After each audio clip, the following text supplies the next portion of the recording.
Seven's Big League brings... The racing spotlight, certainly in Brisbane yesterday, but first of all, Jono, Royal Randwick, eh? We'll go to Royal Randwick to commence with, Mike. The June Stakes has been a great old winter sprint, traditionally on the Saturday of the long weekend in June. And yesterday, on a heavy track, but a uniformly heavy track at Randwick, we saw Mark de Montfort put up a dashing display in the saddle to win this race on the Tommy Smith-trained Lord Ballina. We're going to pick up the action in the main sprint race, and you'll see that a mare called Anything Tudor, which is owned by Mike Willisey, shows a terrific amount of early pace, and you can see Mike's well-known colours, white, red sash, blue sleeves, scooting through near the inside to go to the front in the early part over Vain Carrioi. The grey horse with the lilac cap is Sovereign Faloo in the early stages. Blazing Princess is not far away, and back behind those Wholesale Boom, followed by So Tip as they settle properly into stride. Now, Lord Ballina at the moment is obscured in between horses. Watch for a dark blue cap sneaking through into about third spot now as they near the turn into the straight. Anything Tudor with the inside running is just the leader over Ron Quinton's mount Grey Condor, and moving up to make a line of three is Mark de Montfort on Lord Ballina. Right behind those in the red colours with the white armbands is Vain Carrioi, who appeared to dip there in the going. On the rails, the grey Sovereign Faloo. Further out is Wholesale Boom, and So Tip in the pale green and black colours is now coming through between horses. I like the way he got home, So Tip, and he's going to do better over a longer trip. Lord Ballina shaken up hands and heels by a little mark, shoots to the lead inside the 200 mark. Grey Condor is battling on strongly on the outside of Anything Tudor, and So Tip with the number 7 saddlecloth is sizzling home when it's all over, but Lord Ballina was too strong and went on to score at odds of 6-1 over Grey Condor, and Anything Tudor was third, and my horse to watch out of that event, So Tip, over a longer journey. OK, from Royal Randwick, we go to Cheltenham in South Australia. We're going to look at a race called the Richmond Handicap, and you'll hear the familiar voice of Mr. Ron Paps. Homeward bound they come, and Oriental Ruler gets on terms with Wise Caper. She's off the rail, the favourite, Final Child, and being asked a question. In behind those Diamond Corner sticks on pretty well, but here's the favourite joining in now. Then further back, Big Bronson, Redita, followed by Steel Mod. Final Child gets to Oriental Ruler, who beats off the other one, Wise Caper. Oriental Ruler is not going to give in without a fight, though. Final Child and Oriental Ruler are fighting it out. Final Child's got a nose in front on the outside, and she'll just win. Final Child took a month to get there, but she got there, and wins narrowly from Oriental Ruler, a gallant second.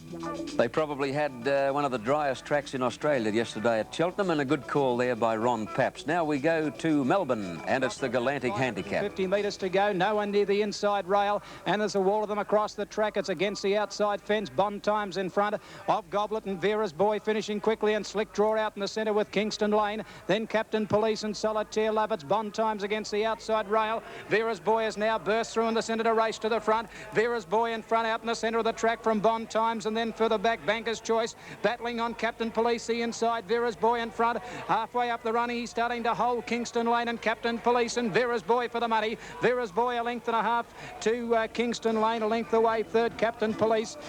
Brian Martin's call, and the winner Vera's Boy, ridden by Rod Dawkins, who won an AJC Derby many years ago at Randwick on Prince Grant. Here's the Queensland Derby. Home turn. Earns Pride straightens up a half length in front of Sea Road. Prince Bourbon trying to work clear. Mr. Merrymaker on the outside running on fairly well. Ballyman's Boy's got to run over on the inside. Our Sophia, she's still held up for a run. She's back running about 7th. He's bringing it to the outside now.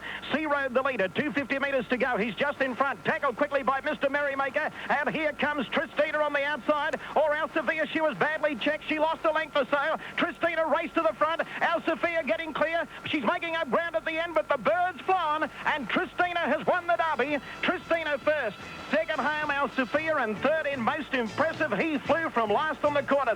Good to see Gary Willits win a major race. He's not long back after a very nasty fall, and he's still one of our best jocks. Now the Elders Handicap. 450 metres left to go. Let me tell, he leads them into the straight. He's a half length in front of Fixed Flash on the outside. Foystern running on gamely. Mr. Magic just behind them, followed by Vari's Ace. Cold Packers looming up dangerously on the outside. Canterbury Bell is pulled to the outside. She's running on fairly well, and then Kingdom Bay, 200 metres to go. Cold Pack shot to the lead. He's a length in front. Running on strongly, Kingdom Bay on the outside with Canterbury Bell. Cold Pack in front, slowly but surely. Kingdom Bay is cutting down the leader, and Canterbury Bell is flying on the inside. Canterbury Bell grabbed the lead, and she's won it. Canterbury Bell first.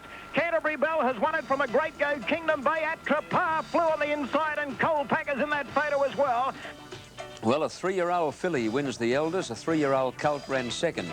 The winner, Canterbury Belle from New Zealand, ridden by Grant Cooksley, starting at the juicy odds of 10-1. And that jockey apparently was quite exhausted and distressed after the race because he had to waste to pull a bit of weight off to ride the Canterbury Belle in the big event.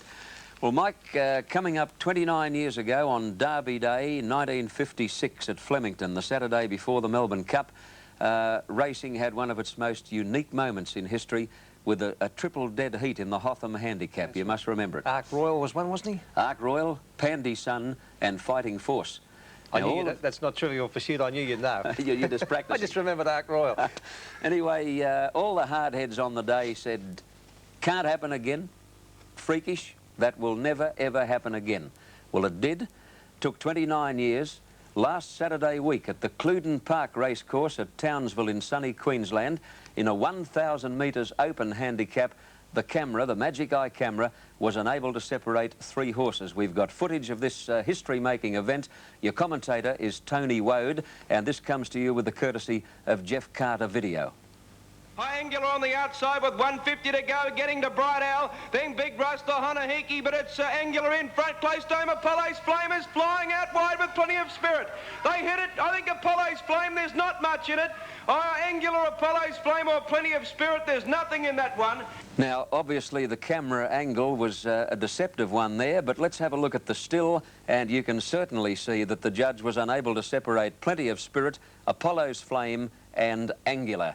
Thanks to all the boys in Townsville for making that footage possible. And Mike, history has been repeated 29 years after that fateful day at Flemington. Yeah, he certainly said a mouthful. There's not much in it. There was nothing in it. He wasn't kidding. He wasn't. All right, stay with us. We'll be back in a tick with all the big footy action.